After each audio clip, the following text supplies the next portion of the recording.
Have you ever heard the saying that holding a grudge or not forgiving someone is like drinking a cup of poison and hoping the other person dies?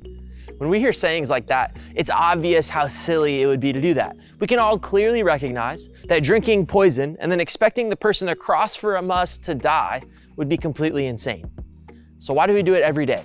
Why do we hold on to bitterness, frustration, and resentment in our hearts and expect the other person to feel sorry and repent?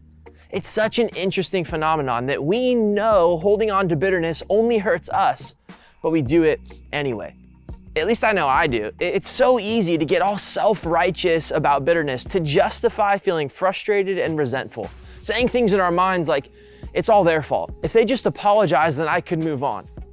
But it's interesting that when we read about forgiveness in the New Testament, whether it's the words of Jesus or the Apostle Paul, it has very little to do with the other person.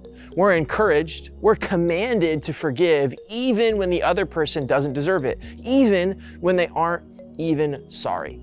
It's amazing to me that the basis for this radical, unconditional forgiveness isn't humanism or the ideal that we all deserve fair treatment, or even that is how we would want to be treated. The basis for our radical, unconditional forgiveness of others is God's radical forgiveness of our sin and brokenness.